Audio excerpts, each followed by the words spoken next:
This week, allegations of a paedophile ring operating in and around politics in the 1980s engulfed Westminster.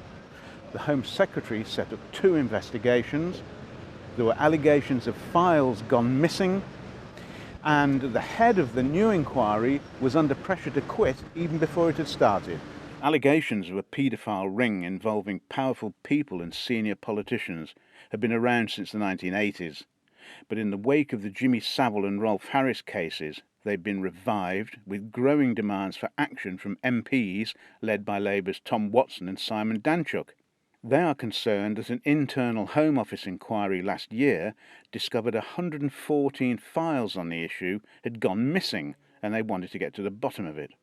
But they also demanded a Hillsborough-style inquiry into the whole scandal of child sex abuse in Britain. After initially rejecting the idea, Home Secretary Theresa May did just that and set up 2 inquiries. Chances that the files will ever be found appeared dashed, however, after May's top civil servant, Mark Sedwill, told a committee of MPs they'd almost certainly been destroyed. There is a lot of concern over the 114 files. Not even you know the names of these files. Mr. Chairman, no, because I relied on the judgment of the investigator, and the investigator concluded that there was no reason to believe those files were inappropriately handled. And as I said, the material that he did uncover in the 573 files that he was able to examine physically, he came across 13 instances of specific allegations, 9 of which had already gone to the police, 4 of which were quite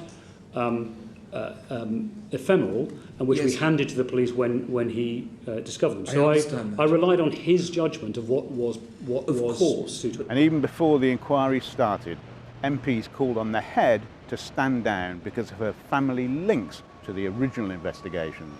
Dame Elizabeth Butler Sloss has an unimpeachable record. She headed the 1987 Cleveland child sex abuse inquiry and the inquest into the death of Princess Diana. But she is also the sister of the former Tory Attorney General Sir Michael Havers, who was in that job at the height of the alleged cover-up in the 1980s, and even attempted to stop the naming of a senior diplomat who was a paedophile. Ministers insist her integrity is beyond doubt, and there was no way she would stand down.